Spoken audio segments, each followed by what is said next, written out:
Oh, I wish it would rain. We could have good corn if it rained.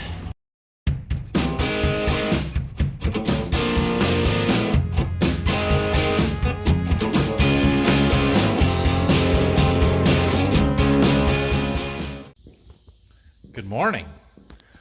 Hope you guys had a great weekend. Welcome back to Borderview Farms. We did it. Crossed 10,000 subscribers this weekend, which is awesome. So thank you guys for that. Hard for me to believe, but yeah, that's great. So anyway, this morning, first thing I'm going to do is go up and start the irrigation up. I was hoping it was going to rain yesterday, and we got like 3/100ths of an inch. It just didn't quite make it here. So we're going to start that up. There is pretty good chances of rain. Well, there's chances of rain almost every day the rest of this week. So hopefully we'll be able to shut it down in another day or two and we'll get some actual rain. But in the meantime, we're going to start it up, keep moving with that, and get a little more nitrogen put on. It's getting to be critical timing anyway on that corn with it starting to tassel up here. So I'm going to head up there and get that fired up. Okay, not a great start to the morning. Not going to go. Battery is dead.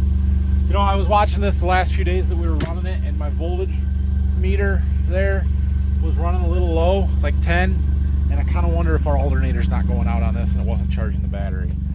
Crap. I don't have jumper cables, and I don't think the Gator would do it anyway, so I'm going to have to go get a pickup and try and jump start this. I wonder how old our battery is. I don't see anything on there that says, oh yeah, there is, but it's covered up. Dang. All right, well, let's get this going. Second thought, looking at this stuff, we've got a fair amount of moisture up here yet. I'm a little surprised. I thought it would be drier than this. So again, probably a symptom of checking it at 8 o'clock in the morning versus 4 o'clock in the afternoon. But for right now, I think I'm gonna leave the pump off. We do need to get that generator running, so we will work on that, but I have other more pressing things to do right now if we don't need to get that started up right this second. Okay, so today's plan mostly is to check our beans, go out and do some scouting and some staging and stuff to see where our beans are at, because I think this week is going to be time to spray soybean fungicides. And so I want to see where we're at and see if that needs to start happening now or the end of the week or just kind of where we're at with them. However, it's early enough in the morning that if I go out and start walking soybean fields right now, my pants are going to get soaked from the dew that is on all the leaves. So I'm going to go mow for an hour or two and let them dry out. And then late morning here, we'll do a little scouting. I want to go to Berkey this later today to see how the stuff down there looks, because I have not been there for a couple of weeks. I need to see where the corn's at, and I need to see where those beans are at in case we need to go down there and spray. So that's my plan for the day. We'll get started with a little mowing here. Like I said the other day, Ohio does a pretty good job of keeping their roadsides mowed back, so I'm just getting a little bit that I can here, but I really want to make a pass along there on the edge of the field. Oh, here's one of them little sketchy spots. Too steep, too steep. Dang electric poles. I complain about the electric poles in Michigan because they put them out in the field, and then when I'm mowing roadsides in Ohio, I complain about the dang electric poles because they put them on the roadside. Honestly, I'd rather have them here because I can just fold up and go around, and it's no big deal. Much easier to deal with the 15-foot mower than it is 40-foot planter, 120-foot sprayer booms, all that good stuff. So anyway, this stuff is what I really wanted to get, so we're gonna peel off of the roadside and drive along the field here and make a pass. You know how you can tell it's dry? When you can mow down the cattails and the willow trees without worrying about getting stuck.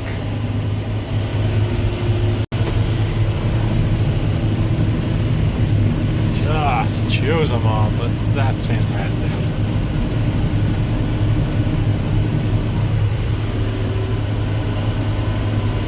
Clearly, this has not been mowed for quite some time.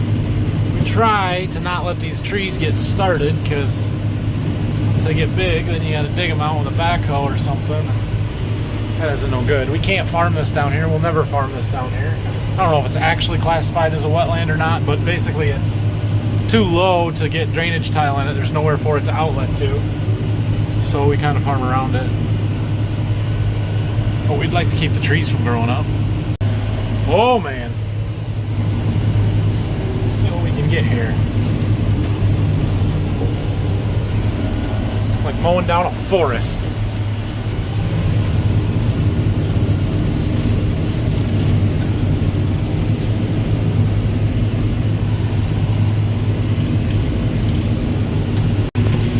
This stuff is tall. Holy cow. I'm just taking a little bit at a time because, well, it's a lot.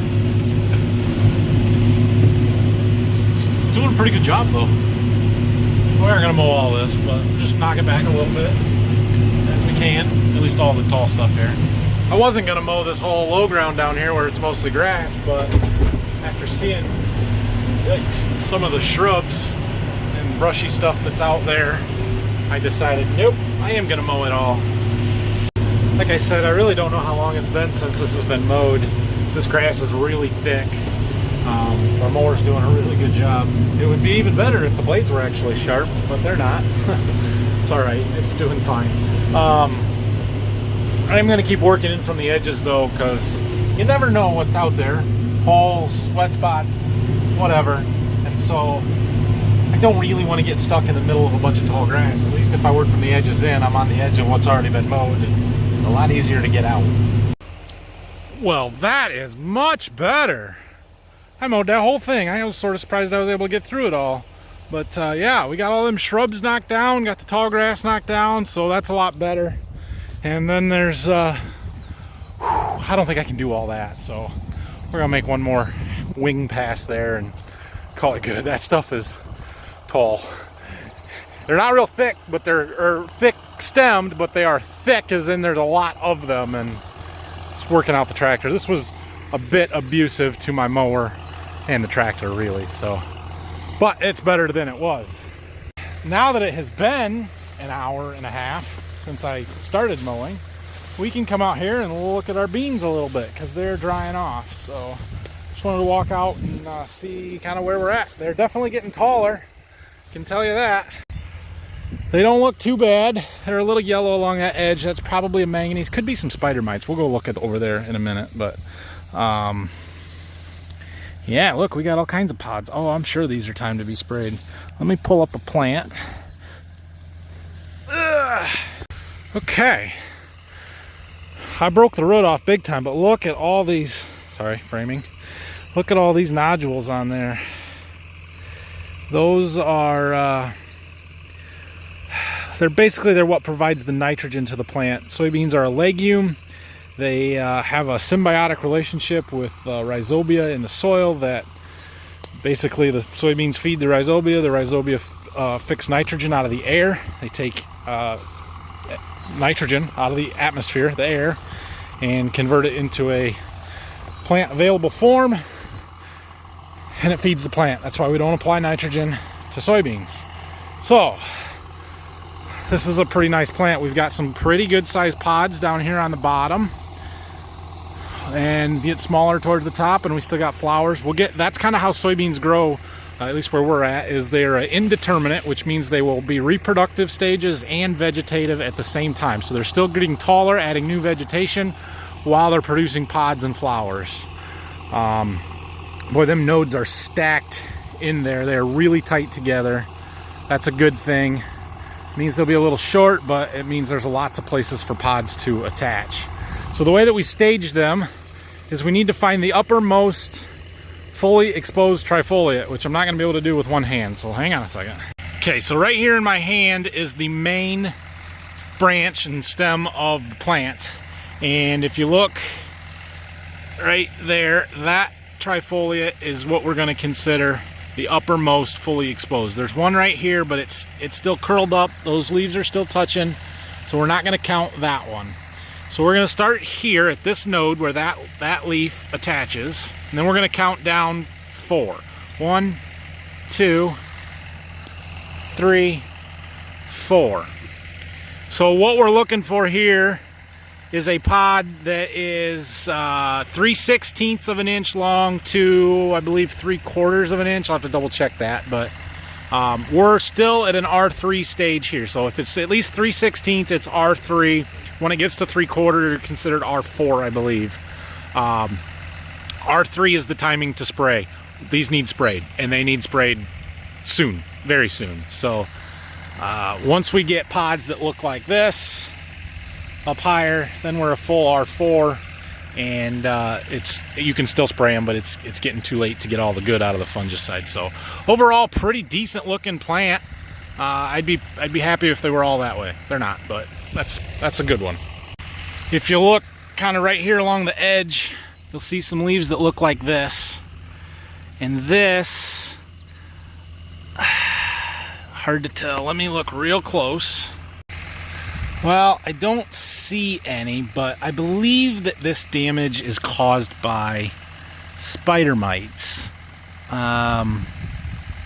Basically, spider mites are a little bug that, I think they're a bug, or a spider, arachnid, whatever. Anyway, they get on the plants when they're dry. When we're in drought conditions, they will get on soybean leaves. They usually work in from the edge of the field, grasses and stuff, into the beans, which is what this area here is, right along the edge. It leads me to believe that it's spider mites.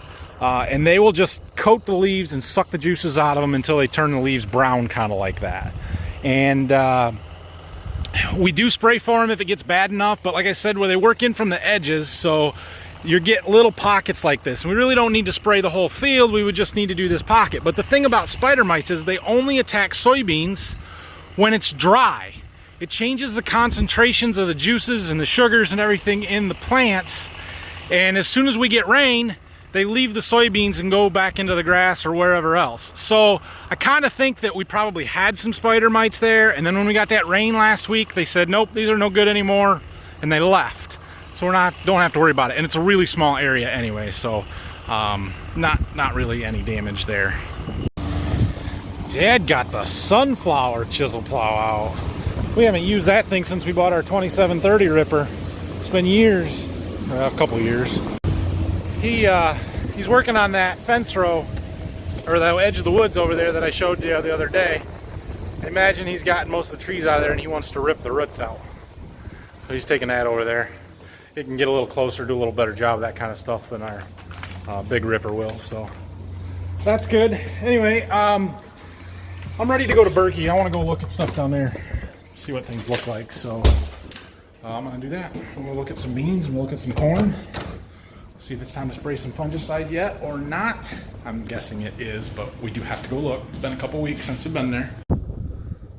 I made it to Berkey. Looking at our corn, we look a little bit ahead of the stuff back up at Waldron, actually.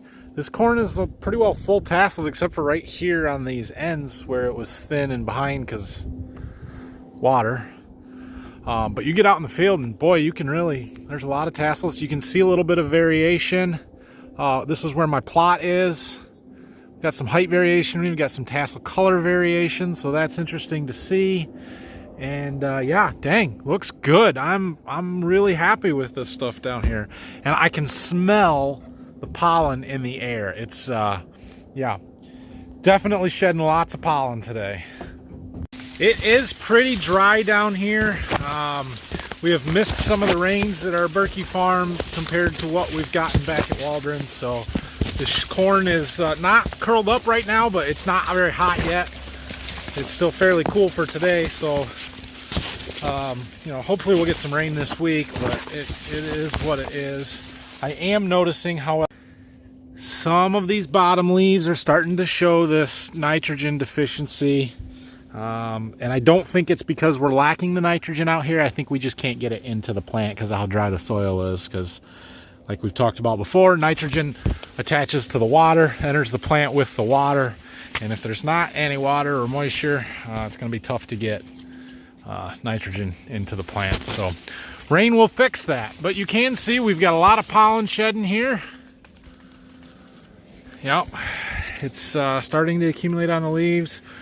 Most of them have silk showing, although not all of them, which is slightly concerning to me. Hopefully the silks start growing because, you know, I don't know if there's enough sticking out of that one. There's none sticking out of this one, and Hopefully our pollen shed lasts for a week or two to give it all time to get the silks out and collect some pollen.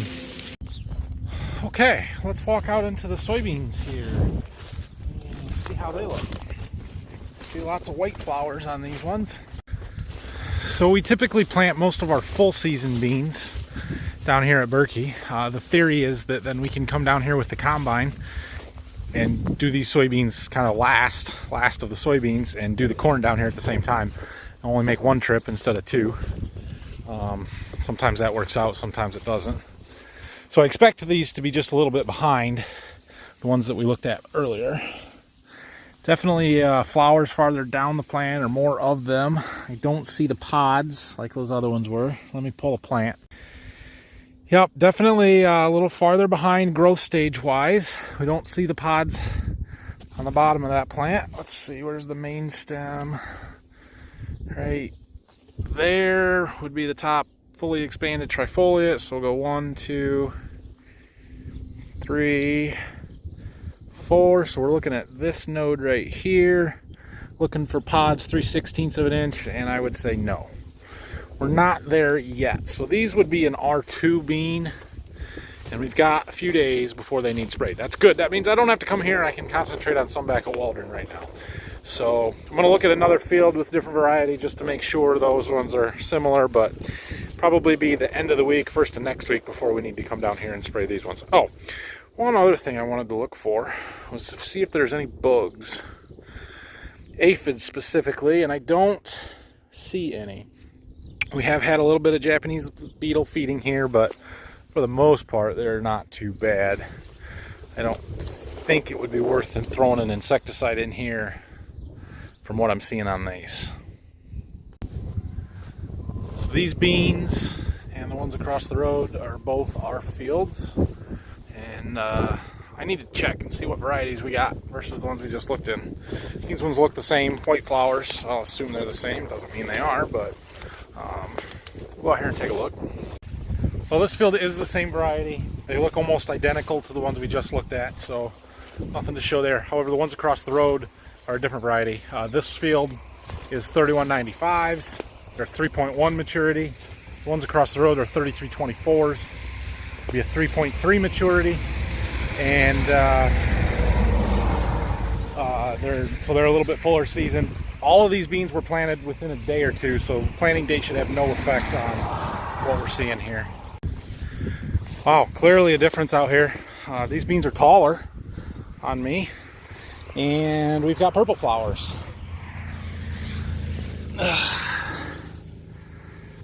And not as many of them. They're really stretched out, but we've got some bigger pods on the bottom of the plants than we were seeing before. So I'm gonna pull one of these.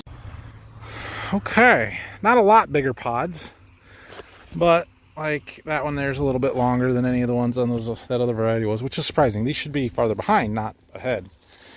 So roots look pretty good. Again, I broke them off because I don't have a shovel. There's a lot of nodules there. Some of them are pretty small. And you got a couple big ones over here. Sorry. Break them in half and you should see a reddish color, which we do. Well, not on that one, but this big one we did. They look good. So let's see if we can't find the top of this plant. We'll call that one exposed or open, not touching anymore. 1, 2, 3. 1, 2, 3, 4. This would be our fourth node down. Those are basically just past dead flower. They may be to R3, but just barely if they are. We've got time on these. So end of the week, I'd say we'll be down here spraying beans. I don't know if I'll do it or Dad will do it, but we'll get down here and get these sprayed with a fungicide. Something to note with us spraying fungicide on beans, well, fungicides in general. We have done trial after trial of split fields with fungicide on soybeans, and they pay. Almost every time it pays. We get a fantastic response from spraying fungicide on soybeans very consistently, to the point where we rarely even leave the check strips anymore because we can't afford to, because it costs us that much yield every time. So Last year I did not spray all of our beans, and the reason was because they were planted so late. We planted most of our beans about the 26th of June, and so they were just so far behind I didn't think it was worth it. The 2 or 3 fields that we did spray were so much better last year, I should have sprayed them all. Stupid mistake, just thought I was saving money because the later you get, the less you'd see a return, right? But that was wrong. So we'll spray pretty much every acre this year. We got a bunch of fungicide in the barn, most of it left over from last year, and so we'll use it up this year and see how far that gets. On corn, corn's a different story. Corn's a lot harder to spray because it's tall. We can't do it with our sprayer. And so we've done some of the early stuff like we did a few weeks ago. We are going to have some fungicide sprayed on with a plane, some with the ground rig. And we'll see what happens to it. We'll see how we do. But I don't expect to do all the corn acres because we just haven't seen a consistent return out of it. And it's so expensive that you can't spray it if it's not going to pay. And it's weird because certain areas of the country, or even just relatively locally here within a 50-mile radius, they'll spray every acre of corn every year, but they won't spray beans because they can't make beans pay. And we are just the opposite. And I can't explain that. I don't understand why. But that's why I keep doing a little bit every year to see and to figure out what's going on, what the differences are and everything. And I don't know. Hopefully I'll figure it out eventually. This field of corn down here that we're in now is the one that I intend to spray down here to Berkey.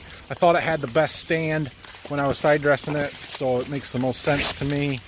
I was just curious. Boy, we're shedding a ton of pollen here. Look at this leaf. Can you guys see how yellow that leaf is? Yeah, lots of pollen falling, lots of silks out. This hybrid's got some red silks. And yeah, she looks good. I'm happy with it. I don't know if it will show up very well, but can you guys see all the pollen on those silks? Come on, focus. Come on. I should get my microscope, magnifying glass for my camera lens. Those silks are just coated in pollen, which is a good thing. That's what we want to see, because basically every one of those silks, once it gets a pollen grain on it, the pollen travels through the silk and it gets to the kernel then. So yeah, let's pull an ear and see how we're doing with pollination. Well, there's all those silks. Oh, broke off on me, dang it. They still seem pretty attached. I don't think this is pollinated yet. Yep, you can see how much different that one is than the one we pulled last week. This one has not gotten the pollen there yet. Those silks are still attached almost all the way to the base. A few of them maybe fell off, but not a lot. So that'll change a lot in the next couple of days with as much pollen as was out there, but not quite as far along as that one we looked at last, what was that, Friday? Pretty nice ear though. That one's 20 around. That's awesome. Oh, I wish it would rain. We could have good corn if it rained. Okay, I made it back to Waldron. I'm gonna go check some bean fields around here, just kind of get a feel for where they're at growth stage wise on these. We're gonna have a lot more variation up here, so checking one field isn't gonna work because we have a much wider maturity range and planting date window. So we'll have beans all over the place. I kind of want to get a feel for what fields to hit first when we start spraying, probably tomorrow. So Dad brought the tractor down here to work down the main line, I guess, not working along the edge of the woods. I probably did some of that too, but they got the new 8-inch main tile plowed in from the ditch down there all the way through, and it kind of curves up around that way.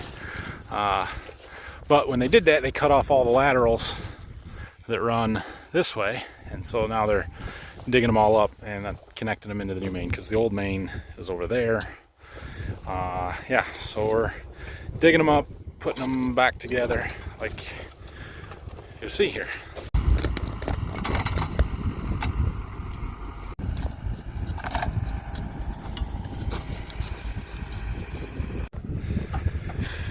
And then once it's all connected, just cover it back up and put a plug in the other side so that the dirt doesn't get sucked in to the old main, because it does still work, just not real well. So anyway, that's where we're at with the tile project. Dad did a pretty nice job along the edge of the woods here. All of these orange flags you'll see here are where the tile are going to come. They're going to start at the main tile back there and then run through the orange flags up to where they are at the edge of the trees here, as close as they can get. Okay, now let's go look at some beans. So this field here is the first one that Phil planted with the bean planter, 15-inch rows. Look at this. You're not allowed to be here. That mare's tail is our nemesis weed. That's the one that we fight that's Roundup resistant here. This was one of the two fields that I noticed them in fairly heavily, so no good. Anyway, we'll take a look here, and yeah, I can already tell these ones are to the right growth stage and time for a fungicide, because those pods are probably a little more than 1/4 of an inch long. We're at the top 4 nodes of the plant there, and time to go. So we'll put this one on the list for tomorrow. It's a little windy here right now this afternoon to be spraying, so I'm going to wait until tomorrow to do it. Fungicide, it's not real critical. A little bit of drift is not the end of the world, but we want to try and do the best job that we can. So make sure we're keeping it where it needs to be, and don't spray if it's too windy. Here's a later planted field of beans, by like a week, not a ton later, but later. And they look good, but they're definitely not as far along. 1, 2, 3, 4. So we're looking right here, and they're just starting. These ones will be on the later in the week list. Doesn't need to be done tomorrow, but for the most part, they look pretty good. Small thin spot right there. Here's another one of our really nice looking field of beans. We're right across the river from the field that we're irrigating. There's our pump and stuff sitting over there. These are a 2.2 bean. We're going to plant wheat here this fall. These are as early as we plant by quite a wide margin. And I honestly thought they would be farther along than they are. But these look like an end of the week or two. I mean, the flowers are dead on that 4th node, but there's not really much of a pod there. So, but I also noticed, you see these spots on, nope, you can't. There you go. See these spots on these bottom leaves that are turning yellow? That's some brown spots, some septoria, some stuff setting in. And basically, I don't care that it's on the bottom leaves. I care if it starts moving up the plant, which it is going to do. You can kind of see the speckling starting on these leaves, maybe. And basically that stuff just kind of starts creeping up the plant. And once it gets to those top leaves that are the ones doing all the work, then we've got issues. There we've got a Japanese beetle. Yeah, I still haven't found a ton of bugs out here, but there is some feeding. There you can see some holes in those leaves and stuff, so I'll have to figure that out yet, whether we want to put any insecticide in or not. But definitely need the fungicide, and this field's not quite ready yet.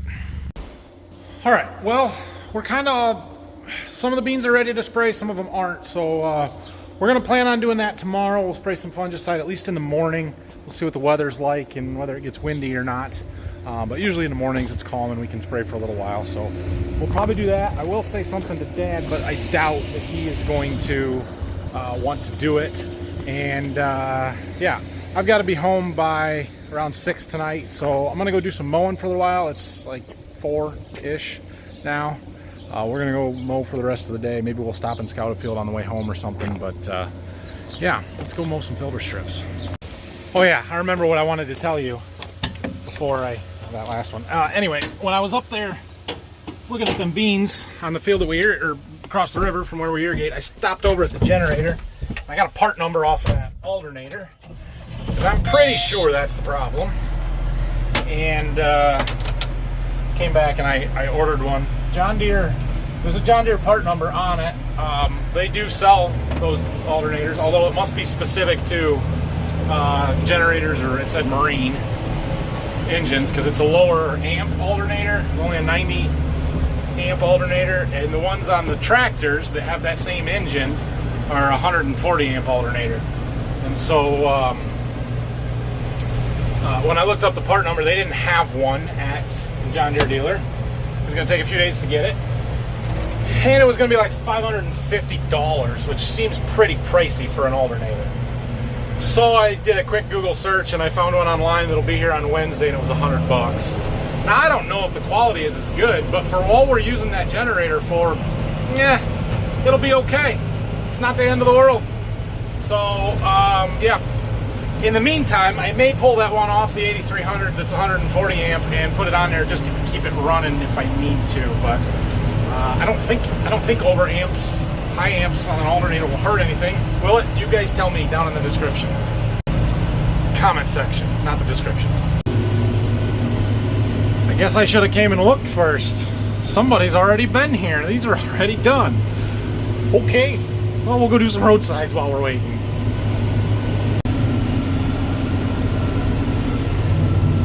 Own roadsides. This one's not even ours. It's just our road, so I wanted to mow it. Okay, well, that's gonna do it for today. I gotta get home and watch the boys tonight. So, yeah, tomorrow's gonna be an exciting day, I guess. We'll get a little spraying done, go do some fungicide on some beans. I may switch that alternator from the tractor up to that Traveler. My John Deere tech says you'll be fine, don't worry about it at all. So we're gonna probably do that and start up the irrigation stuff. We'll see what the weather looks like and the radar, because there's a chance of rain tomorrow night into Wednesday. If it looks like it's guaranteed we're gonna get it, we probably won't. If it doesn't, we're gonna start it up. So but yeah, other than that, I don't know what else is going on. We'll figure it out. Have a good night, everybody. Leave me questions, comments in the comment section down below, and yeah, hit the like and subscribe buttons for me, would you please? We're moving fast on these subscribers. I appreciate it. So thanks for getting me to 10,000. Wednesday will be our 200th video. I'm planning on doing a live stream at some point. Might be just at night, me sitting in my chair on my front porch, but I'll probably do one of those Wednesday nights. So watch for that. See you guys.